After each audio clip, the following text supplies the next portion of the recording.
Marathi hotspot हो मंडळी हो, हॉटस्पॉट इथंच आहे बर का. तर मग चला चॅनलला सबस्क्राईब करा आणि घंटी नक्की वाजवा. आपल्या सगळ्यांचा मराठी हॉटस्पॉट. परी हा शब्द माहिती आहे तुम्हाला? परी परी परंतु पण आणि कारण हे शब्द आल्याच्या नंतर प्रॉब्लेम निर्माण होतो, अडचण निर्माण होते. परी पण नाही समजलं. एका मुलाचा बाप त्या मुलासाठी शेजारच्या गावामध्ये मुलगी बघायला गेला, शेजारच्या तालुक्यामध्ये म्हणा गावामध्ये म्हणा मुलगी बघायला गेला बाप मुलाचा. आता मुलाचे बाप जात नाहीत, आता नाही, आता तो बघून येतो मग बापाला सांगतो लग्नाची तयारी करा. हां, तो मुलाचा बाप मुलाकरता शेजारच्या तालुक्यामध्ये मुलगी बघायला गेला आणि गेल्याच्या नंतर मुलगी बघून आला आणि गावभर सांगत होता लोकांना की मुलगी इतकी सुंदर आहे, इतकी सुंदर आहे की आपल्या गावामध्ये एवढी सुंदर मुलगी नाहीच, इतकी सुंदर आहे. मुलीचा बाप तर एवढा श्रीमंत आहे, एवढा श्रीमंत आहे की आपल्या तालुक्यामध्ये एवढा श्रीमंत माणूस नाही, सर्व काही चांगलं आहे. मग समोरचा एक जण त्याला विचारतो, पाटील सर्वच काही चांगलं आहे, मग लग्न ठरलं असेल मुलाचं, तुमच्या लग्न जमूनच तुम्ही आला असाल? तो म्हणतो सर्वच काही चांगलं आहे, पण दर रविवारी मुलीच्या अंगात येत आहे म्हटले, दर रविवारी अंगात येते. रविवारी खंडोबा येतो आणि शुक्रवारी देवी येते म्हणे, बाकी काही प्रॉब्लेम नाही. परी उपतिष्ठे साधन सोपं आहे पण परी उपतिष्ठे. अनेक जन्माचे सुकृत पदरी त्याच्या मुखी हरी पैटा होय. भगवंताचं नामचिंतन मुखाला येण्याकरता अनेक जन्माचे सुकृत पदरी, अनेक जन्माचं पुण्य पाहिजे महाराज, तरच त्या ठिकाणी भगवंताचं नामचिंतन आपल्याला मुखाला येतं. आज ज्या मातेनिमित्त हा कार्यक्रम, हा कीर्तनाचा सोहळा आहे, मला खऱ्या अर्थाने वाटतंय की त्या मातेला सुद्धा या ठिकाणी आपण विराजमान करावं. आई भवानी तुझ्या कृपेने पावसी भक्ताला, अगाध महिमा तुझा माऊली तारी संकटाला. आई भवानी तुझ्या कृपेने पावळाला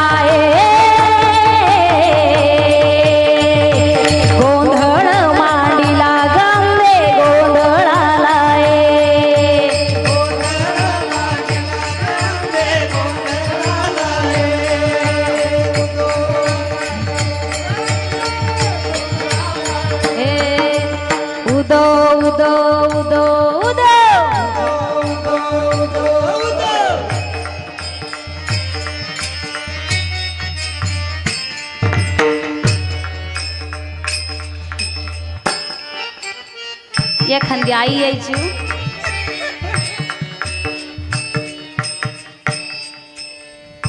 एखादी माता माऊली पुढे यायची, मलाच बोलवलंय का, मलाच बोलवलं. संत महात्मे महाराज कुळीची ही कुळदेवी, खऱ्या अर्थाने कुलदेवतेची आराधना करतात. त्या संत महात्म्यांचं हे महिमा आपल्याला सांगायचं आहे.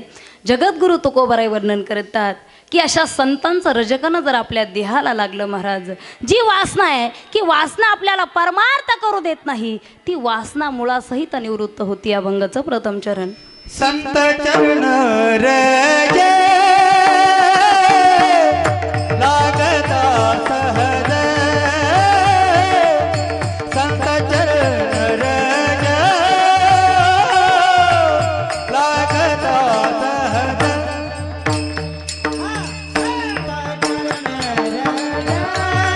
जय हो. लागता सहज, संत चरण रजे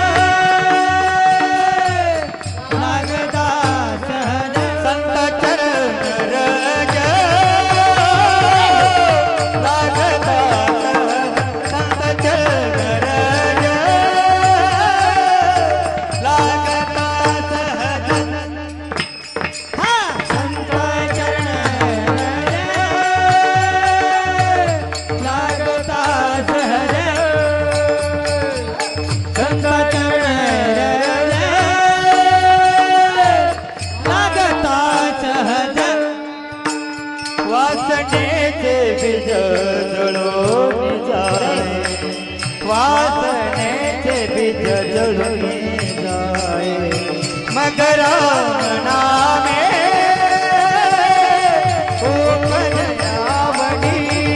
भेट झाली मग सहज वासनेचे बीज जळून जाये. काही मंडळी म्हणत असेल की संत चरण रज लागता सहज वासनेचे बीज जळून जाये. सहज लागायला काही रोडवरती पडलेले नाहीत संत चरण रज, काही रोडवरती पडलेले नाहीत. आणि रोडवरती जर संतांचे रजकन त्या ठिकाणी पायाचे पडलेले असते तर तुम्ही आम्ही कमी पण दारुडे जास्त लोळतात, त्यांचा तर कधीच उद्धार झाला असता. पण नाही महाराज, ज्या संतांनी आपल्याला नेहमी हिताचा मार्ग दाखवला, अहितापासोनी काढिती हित देवोनी वाढविती नाही श्रुती परवती माऊली जगा. त्या संतांबद्दल तुकोबराय बोलतात की अशा संतांच्या रजकन, अशा संतांचा सहवास तुमच्या जीवनामध्ये झाला ना महाराज, वासनेचे बीज जळून जाय, जळूनच जाय. जळल्याशिवाय एखादी गोष्ट संपत नाही.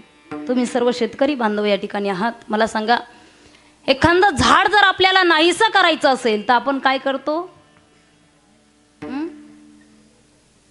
आम्ही आंधळे तुम्ही बहिरे नाही ना. एखादं झाड जर आपल्याला नाहीसं करायचं असेल तर आपण काय करतो? एक तर मुळासहित उपटून टाकतो, उपटायसारखं असेल तर, काढायसारखं असेल तर. पण झाड जर वडाचं लिंबाचं मोठं झाड असेल तर काय करतो? झाड तोडतो आणि नंतर खोड जाळून टाकतो. पालवी फुटायचा विषयच राहत नाही, जळोनी जाय. त्यामुळे तुमच्या जीवनामध्ये संत सहवास झाला पाहिजे. संगतीचे खूप जीवनामध्ये परिणाम होत असतात. संगत कशी असावी जीवनामध्ये खूप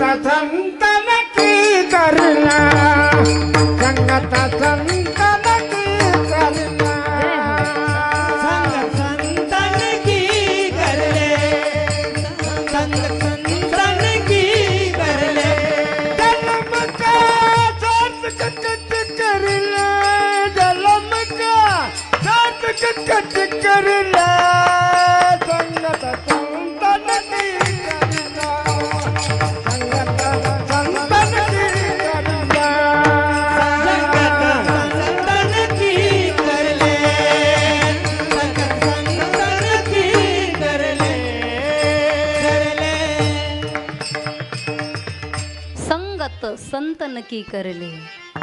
परमार्थामध्ये जर संगत करायची असेल तर संतांची संगत करा महाराज.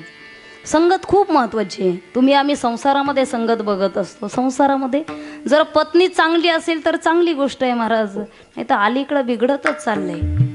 आता नवरात्र उत्सव चालले, एक बाई आरतीला निघाली, एका माणसाची पत्नी आरतीला निघाली, देवीच्या आरतीला. जे देवी निघाली आरतीला. आणि आरतीला निघाल्याच्या नंतर नवऱ्याने त्या ठिकाणी सांगितलं, ओ बाई पाठीमागे. म्हणे कुठं चालली? म्हणे देवीच्या आरतीला. तुम्हाला माहित नाही का आपल्या गावामध्ये देवी विराजमान झाली, देवीच्या आरतीला चालली, देवीच्या आरतीला चालली. मग एक लक्षात ठेव, तिथं गेल्याच्या नंतर नुसते देवीचे दागिने साडी बघू नकोस. तिथं गेल्याच्या नंतर नुसते देवीचे दागिने आणि साडी बघू नकोस. तिथं गेल्याच्या नंतर हेही बघ की देवीला किती हात आहेत. किती हात आहेत ओ देवीला? भरपूर अशी ट्रीटमेंट केली, 8 दिवस झाले. सर्व डॉक्टरनी तपासलं पण काही कळतच नाही याला नेमकं काय झालंय. हे नुसतं घुमतंय, याला नेमकं काय झालं हे कळतच नाही. पत्नी राहिली म्हटली सिटी स्कॅन केलाय का? डॉक्टर म्हटले हो. सोनोग्राफी हो. मग सर्व टेस्ट करून झालेत? म्हटलं हो. मग डॉक्टर साहेब जर तुम्हाला काहीच कळत नसेल तर एक टेस्ट करून बघा. डॉक्टर म्हटले कोणती? म्हणे ते पोस्टमार्टम काय असतं ते करून पहा म्हटले. पोस्टमार्टम नेमकं काय असतं ते करून बघा ना म्हणे, ह्याचं काय झालं याला. जीवनामध्ये संगत खूप महत्त्वाची आहे. चांगल्याची संगत झाली तर चांगलं जीवन, चांगलं वळण त्या ठिकाणी आपल्या जीवनाला लागत असतं. वाईटाची संगत, तुम्ही एक म्हण ऐकली असेल हां, आणि कबीरदास महाराज म्हणतात, गधे को गधे मिल गए. काही पाठ नसलं तरी हे पाठ पाहिजे बरं का, म्हणजे संगतीचा महिमा आपल्याला कळतो. गधे को गधे मिल गए दो दौलता.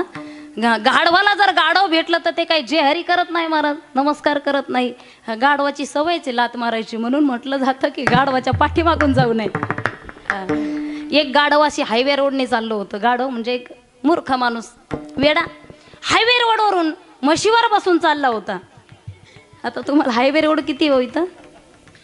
दृष्टांत ऐकल्यानंतर इथं सोडा, नाही तर म्हशीवर जासाल उद्या. एक वेळा म्हशीवर बसून हायवे रोडने चालला, पण आता सोबतही तसाच होता दुसरा सुद्धा वेडाच. आता हा म्हशीवर बसून चालला, दुसऱ्याला काही ते भगवाना.